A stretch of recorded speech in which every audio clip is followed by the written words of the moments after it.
Hi, I am Saika. Welcome to my channel. Now let's start the class. आज जो है इस वीडियो में हम लोग चैप्टर 3 को ही आगे बढ़ाते हुए हम वोल्केनिज्म को पढ़ेंगे, यानी कि ज्वालामुखी को पढ़ेंगे। साथ ही हम स्थलाकृतियों का निर्माण के बारे में कुछ चीजें पढ़ेंगे और फिर आपका चैप्टर फिनिश हो जाएगा। हम सबसे पहले देख लेते हैं ये ज्वालामुखी जो है वो होता क्या है। ठीक है, तो हमने समझ लिया था कि अंतर्जातीय आकस्मिक बल क्या होता है, क्योंकि इन चीजों का जो है इस्तेमाल प्रयोग हमेशा आगे के क्लासेस में भी होते रहेंगी। और तो और हो नेक्स्ट जो क्लास स्टार्ट होगा, जैसे कि क्लास 8 हो गया, 9 हो गया, 10 हो गया, 11 12 में तो है ही इसका यूजेस बहुत ज़्यादा, उसमें भी इसका प्रयोग होगा। तो अगर आपने वीडियो को पहले नहीं देखा है तो पिछले वीडियो को आप जा करके पहले देख लें, तभी आप इन वीडियोस को देखें, ताकि चीज़ें आपको ज़्यादा से ज़्यादा समझ में आए। और अगर फिर भी कोई डाउट हो तो आप कमेंट सेक्शन में कमेंट करके आप क्वेश्चन पूछ सकते हैं। मैं पूरी की पूरी कोशिश करूंगी कि आपका आंसर जो है जल्द से जल्द मैं दे दूं नेक्स्ट वीडियोस में।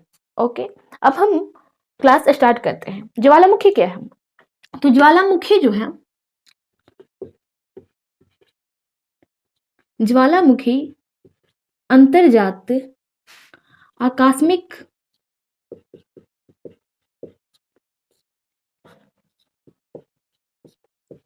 बल के कारण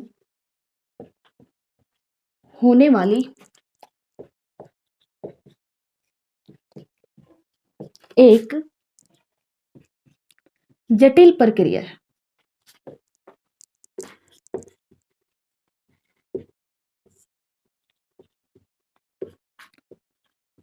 इसमें मैग्मा की उत्पत्ति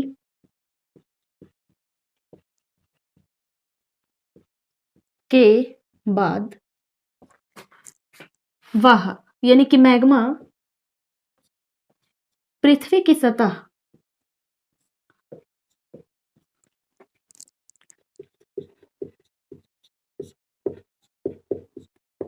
तोड़ते हुए, पृथ्वी की सतह को तोड़ते हुए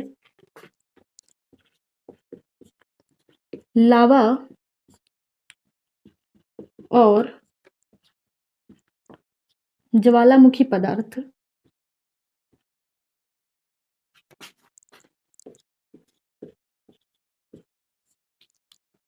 तोड़ते हुए लावा और ज्वालामुखी पदार्थ के रूप में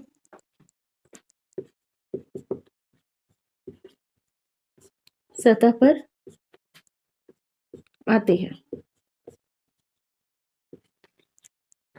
देखो, ज्वालामुखी की जो डिफिनेशन है उसमें हमने अंतर्जातीय आकस्मिक बल एक वर्ड आया जिसे हमने पहले ही समझ लिया था। दूसरी चीजें आई है इसमें मैग्मा। तो ये मैग्मा क्या होता है इसे हम समझेंगे, और इसका निर्माण के लिए अनुकूल दशा कब उत्पन्न होती है उसे हम समझेंगे। साथ ही जो है ये किस तरह से पृथ्वी की सतह को तोड़ते हुए आते हैं वो चीज समझेंगे, और यहाँ पे हम लावा और ज्वालामुखी पदार्थ को समझेंगे। ठीक है, तो हम इसे एक डायग्राम के माध्यम से समझते हैं। हमने फिर से ले लिया, ये कोई पृथ्वी का एक टुकड़ा है और ये कोई मेंटल का भाग है जहां पर टेम्परेचर में वृद्धि होता है और प्रेशर में कमी होता है। तब जो है यहाँ पर मैग्मा की उत्पत्ति होती है। किसकी उत्पत्ति होती है? यहाँ पे मैग्मा की उत्पत्ति होती है। मैग्मा की उत्पत्ति होती है। अब अगर हम बात करें मैग्मा क्या होता है, तो मैग्मा जो है एक गर्म गलित पदार्थ है।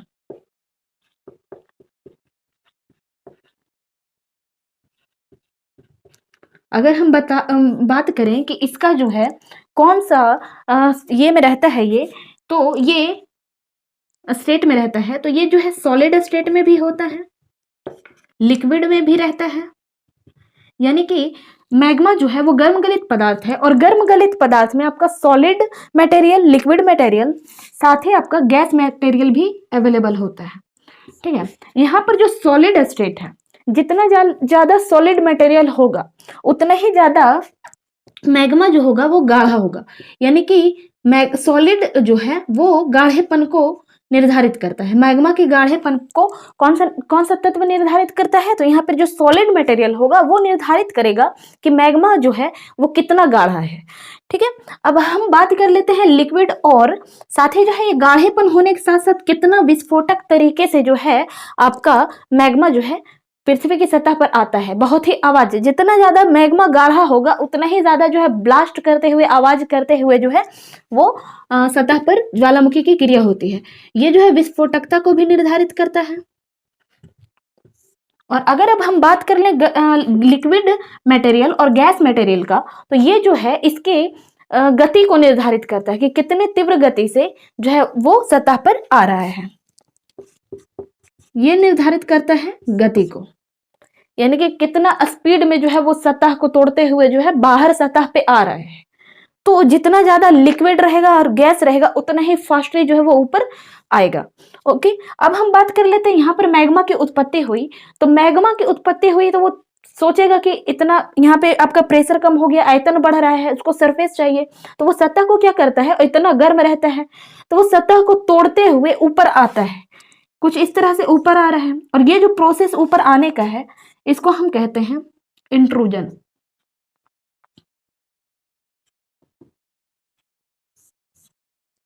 ओके, अब देखो यहाँ पर दो फेज में जो है आपका ये जो अंदर, जब तक पृथ्वी के सतह के अंदर है मैग्मा तो वो तो मैग्मा कहलाएगा। लेकिन मान लो ये मैग्मा अंदर ही जम गया तो हमने पढ़ा था कि इसको हम क्या कहते हैं, हमने पढ़ा था दो रॉक के बारे में, एक था अंतर्भेदी और एक था बहिर्जनित बाह्य रॉक। ठीक है, अब हम बात कर लेते हैं ये जब ऊपर आता है मैग्मा तो दो चीज इसमें रहती है, एक रहता है लावा और दूसरा रहता है ज्वालामुखी पदार्थ।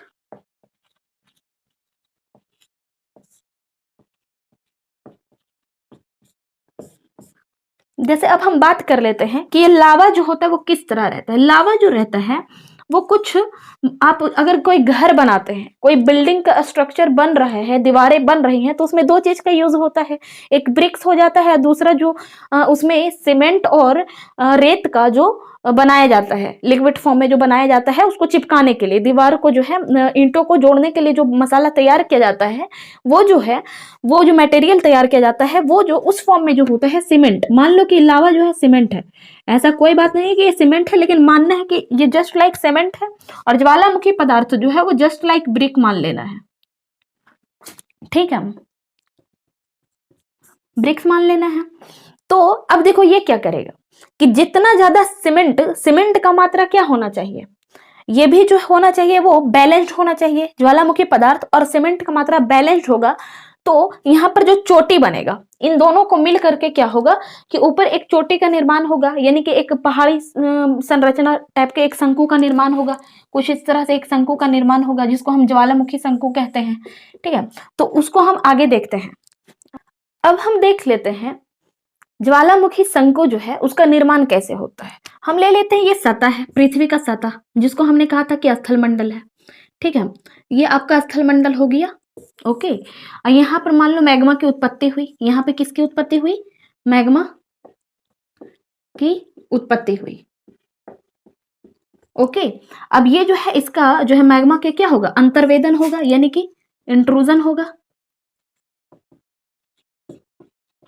अंतर्वेदन। ये पृथ्वी की सतह को तोड़ते हुए ऊपर की ओर आएगी, सतह की ओर आएगी। अब सतह की ओर आएगी तो इतना जो गति रहता है उसके कारण थोड़ा ऊपर तक जाएगा। ठीक है, अब ये थोड़ा ऊपर तक जाएगा तो एक नली का, एक यहाँ पर जो है कुछ नली समान जो है संरचना बनता है, एक आप कह सकते हैं कि एक पिलर स्वरूप एक संरचना बनता है। और ये पिलर स्वरूप जो संरचना रहता है इसको हम कहते हैं वेंट। क्या कहते हैं, वेंट। ये वेंट जो है इसी से मैग्मा ऊपर जा रहा है। अब ये क्या होता है कि मैग्मा फिर धीरे धीरे जो है ये सतह पे क्या होता है, इस तरह से लगने लगता है दोनों साइड।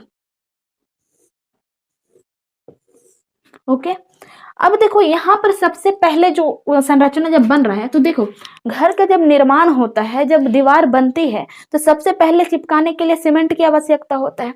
तो वहां पे सीमेंट पहले लेयर उसका लगाया जाएगा, उसके बाद ब्रिक का डाला जाएगा और फिर सीमेंट। तो इसी तरह से इसका जब निर्माण होता है तो यहाँ पे लावा होता है और फिर से यहाँ पर जो है आपका होता है ज्वालामुखी पदार्थ,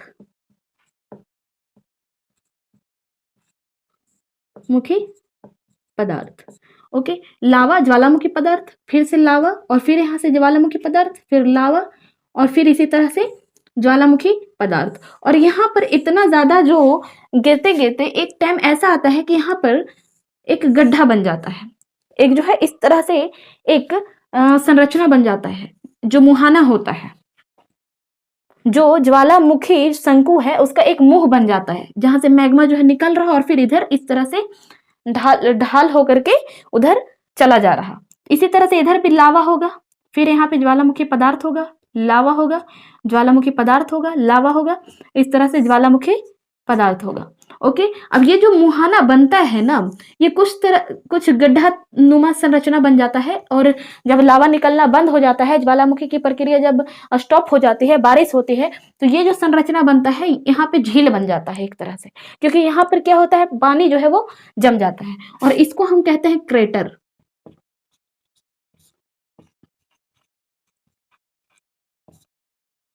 ओके, क्रेटर कहते हैं इसको।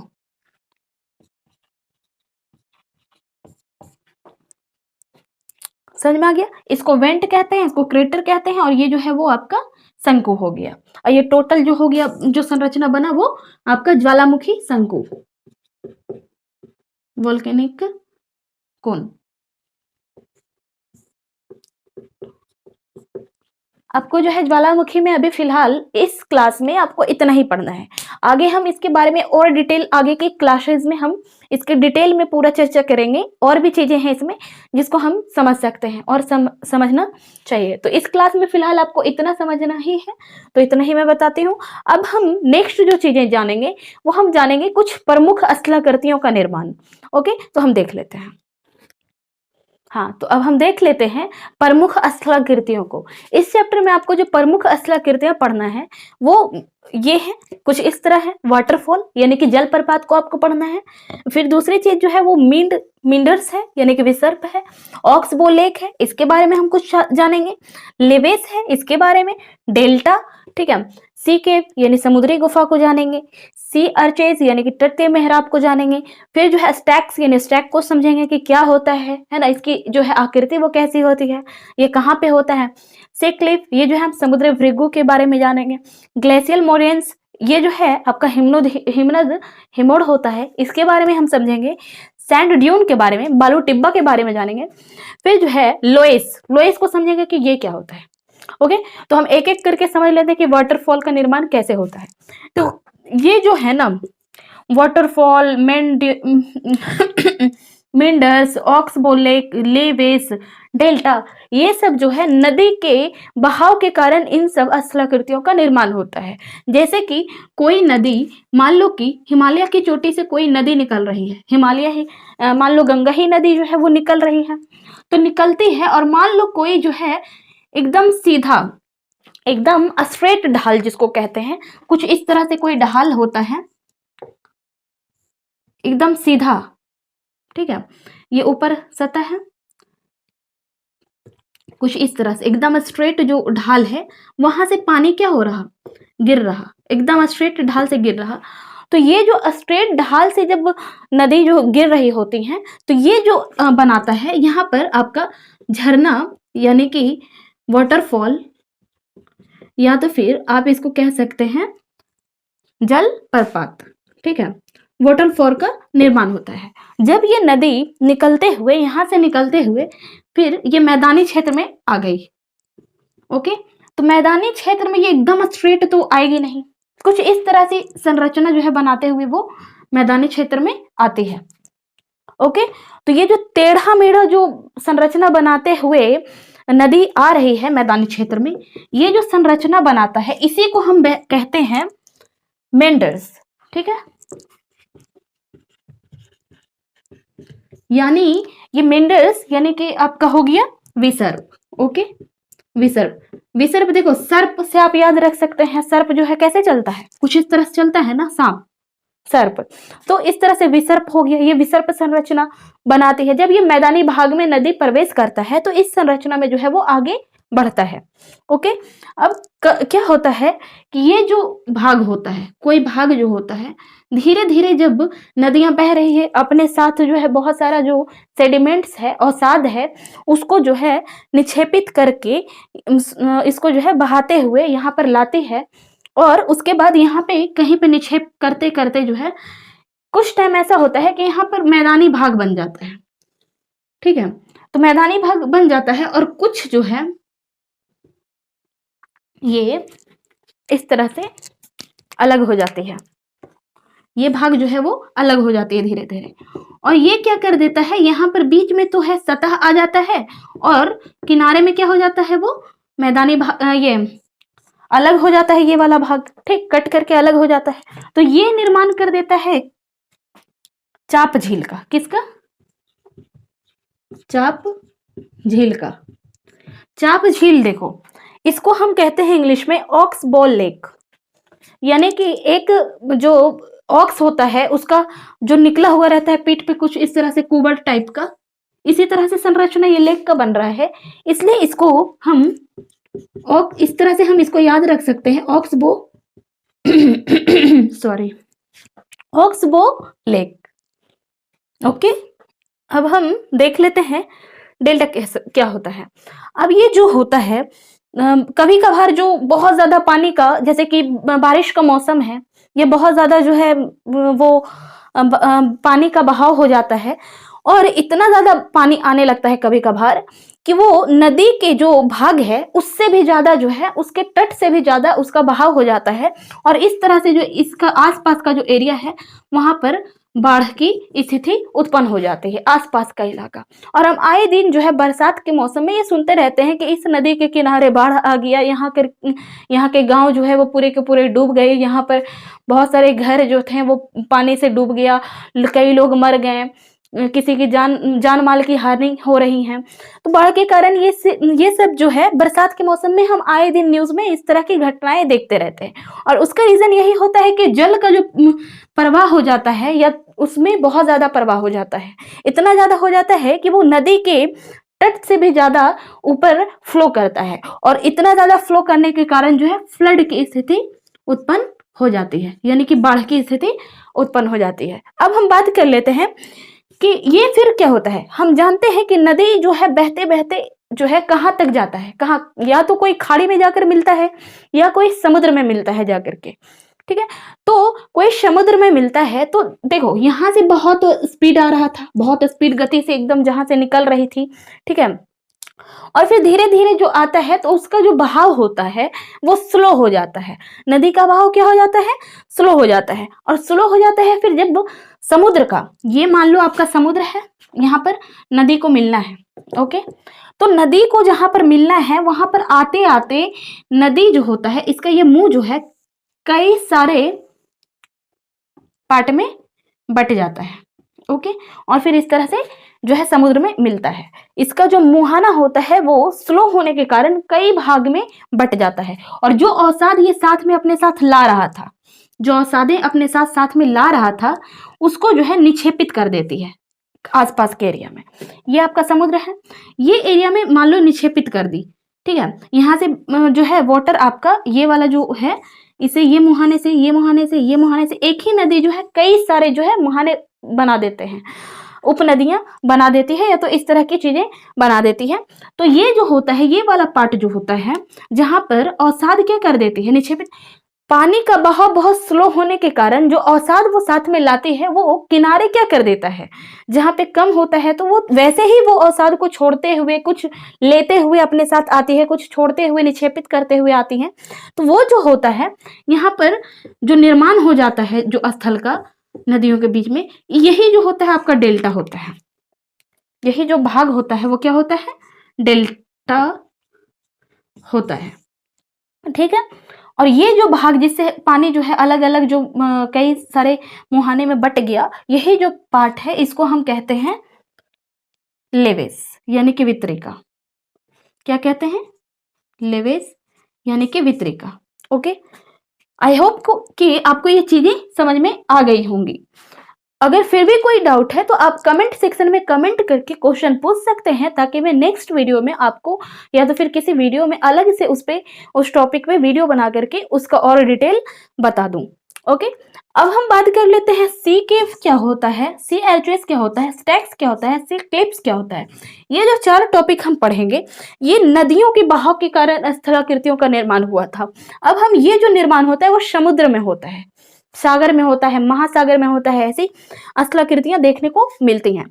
तो ये जो होता है वो समुद्र में जो तरंग होता है उसके कारण, तरंग के कारण जो है यहाँ पे तरंग और उसके कारण जो है इसका निर्माण होता है। ओके, तो हम बात कर लेते हैं कि क्या होता है।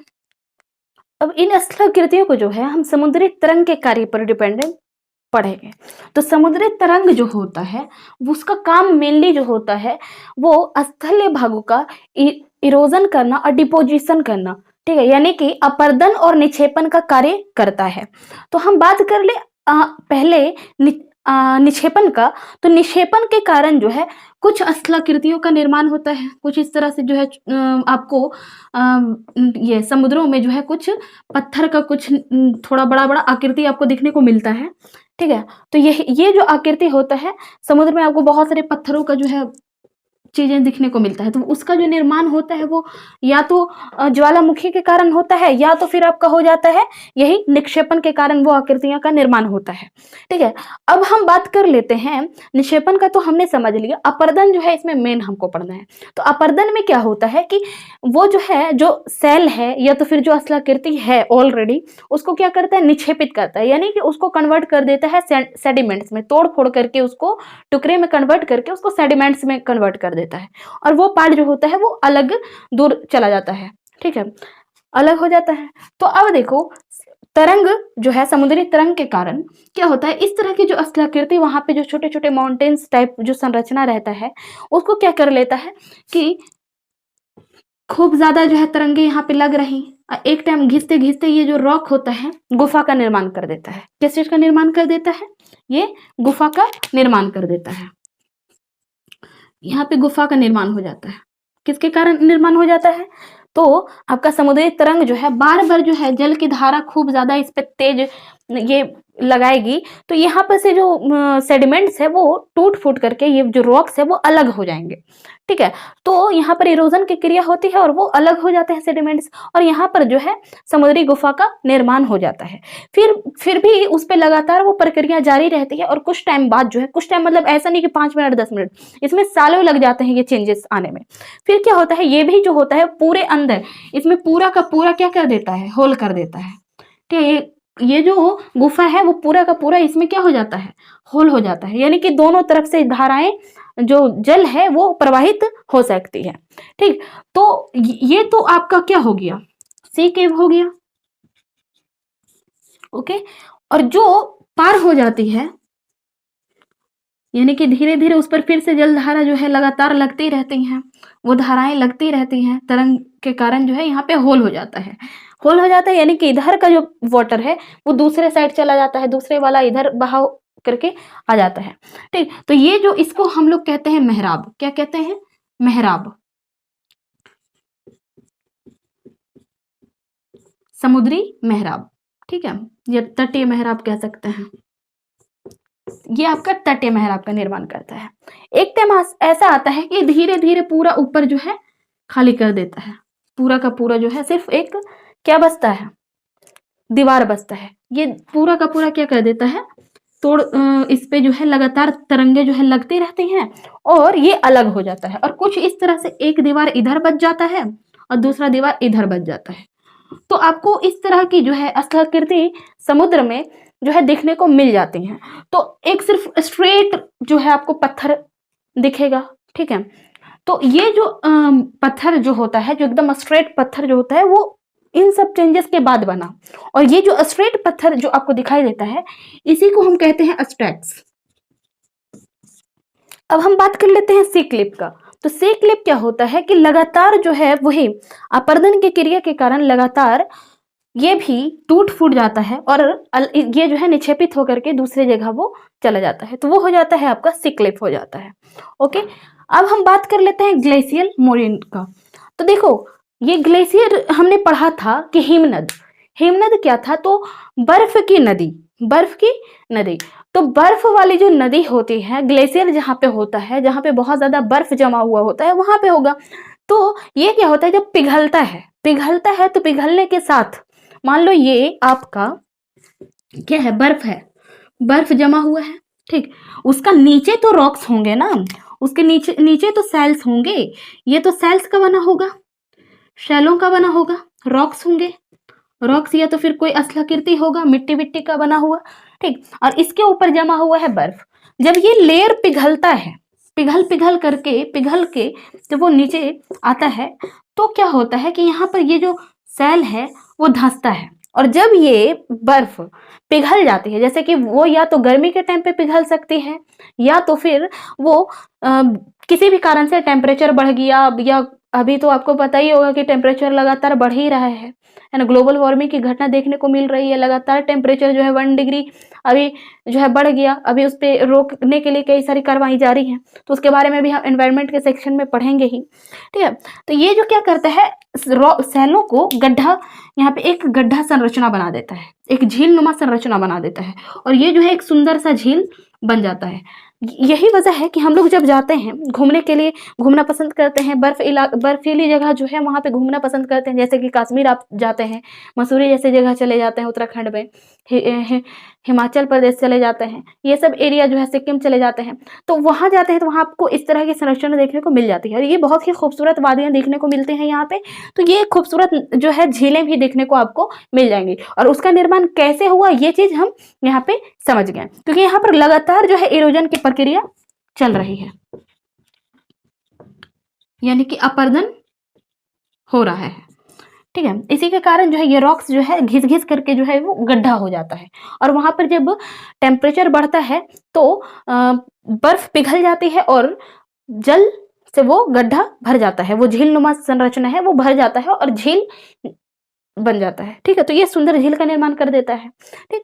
अब जो है क्या होता है कि हम समझ रहे थे कि ग्लेशियर मोरेंट्स क्या होता है, हिमनद हिमोड़ क्या होता है। तो ये जो होता है वो अपने साथ अवसाद ले करके नीचे जाता है, और नीचे साथ ही जो है यहाँ पर निक्षेपित कर दिया, जैसे कि यहाँ पर से ये अवसाद अलग होकर के इस पार्ट में थोड़ा सा कहीं इधर जो है इस तरह से जो है निक्षेपित कर करके एक हल्का ऊंचा चोटी नुमा संरचना, बहुत ऊंचा पहाड़ी जैसा तो नहीं, हल्का फल्का ऊंचा ऊंचा संरचना आपको देखने को मिलते हैं, ठीक है। तो ये जो संरचना, इस पे भी बर्फ बाद में जम जाता है, ठीक है। तो ये जो संरचना होता है इसी को हम कहते हैं ग्लेशियल मोरेन्स, ओके, यानी कि हिमनद हिमोड़।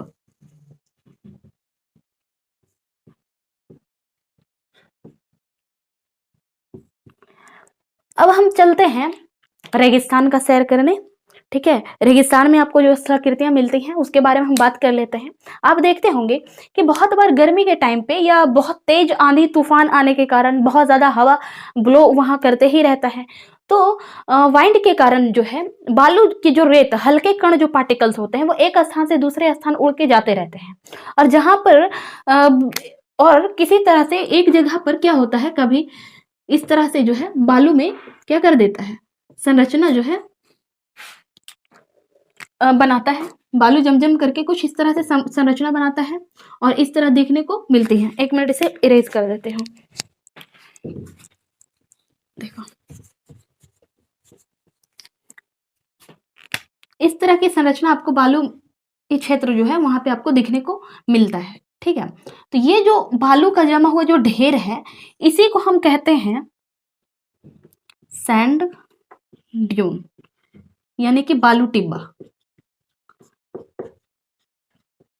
अक्सर मूवीज के गाने जो शूट होते हैं, कुछ ब्यूटीफुल सीन दिखाना होता है, अच्छे सीन दिखाना होता है, बर्फीली इलाके दिखा देते हैं, कुछ रेगिस्तानी इलाके दिखा देते हैं, तो वो कुछ इसी तरह से होता है, ठीक है। यहाँ पर शूटिंग इस तरह की जगह पे होती है। तो ये जो है आपका बालू टिब्बा हो गया, यानी कि सैंड ड्यून हो गया। आपको समझ में आ गया होगा। अब हम लोएस्ट की बात कर लेते हैं। तो लोएस्ट क्या होता है कि वही जो आंधी तूफान आने के कारण जो हल्के कण होते हैं वो आकर के क्या कर देता है, दूसरी जगह निक्षेपित कर देता है और कुछ इस तरह से संरचना बनता है। एक जगह निर्माण जो है ये उड़ करके या तो फिर वाइंड के कारण आ जाते हैं, दूसरी जगह निक्षेपित हो जाता है और ये जो संरचना निर्माण होता है इसको हम लोएस्ट कहते हैं। इसकी जो ऊंचाई होती है वो अपेक्षाकृत इसकी ज़्यादा वो होता है ऊंचा। ओके, आई होप कि आपको चैप्टर बहुत अच्छे से समझ में आ गया होगा। फिर भी अगर कोई सेक्शन में आपको दिक्कत हो रही है तो आप कमेंट सेक्शन में कमेंट करके बता दें। अगर आप इस चैनल पे न्यू हैं तो आप चैनल को सब्सक्राइब करना बिल्कुल भी ना भूलें। सब्सक्राइब कर दें ताकि आपको जब भी वीडियो अपलोड हो तो आपको नोटिफिकेशन मिल जाए और आप जल्दी से जल्दी वीडियो देख पाएँ। Okay, thank you, thanks for watching me.